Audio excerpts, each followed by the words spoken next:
Today I was having a discussion with some people about how fast you can install Gentoo, and that got me thinking. I've obviously done it in sub 7 minutes, doing it properly, but how fast could I take it using all the tricks on having Gentoo?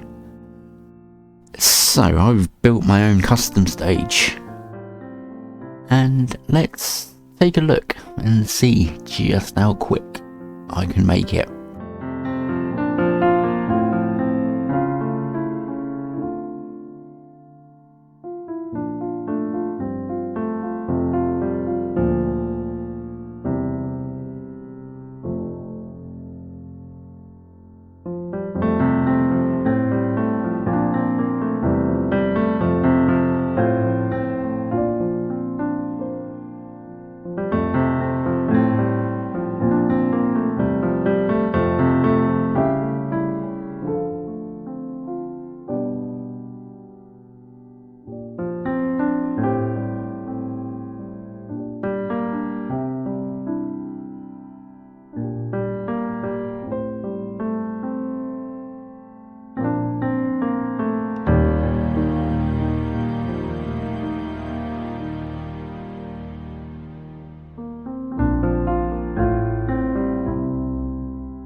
Done. So there we have it.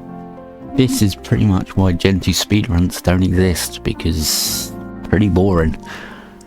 On the plus side though, I've beat the any percent to a fetch program by 7 seconds. The previous one was in a Docker experience, so this is the first one done in a full boot system. Pretty damn impressive. So you're probably wondering how I did this. I used Catalyst to build a stage 4, which basically I built my own stage 3, then added in a stage 4 which allows custom programs to be added. So I put the Gentoo kernel, grub and fast fetched inside, and then transferred that over and ready to be installed. Done the final steps inside Gentoo, and yeah, rebooted and I'm in. Let's see if anyone can beat my time. Give me a challenge, guys. Come on, I'm up for it. I'll catch you on the next one. Keep compiling. So it's clear I have a Gentoo addiction. If you want to help enable me, and in exchange make interesting videos for you, why not consider being like these wonderful people and donating to me? Prices start at $1, and it helps me to do tasks such as these. Please consider clicking on the Patreon link to find out more. Cheers, guys.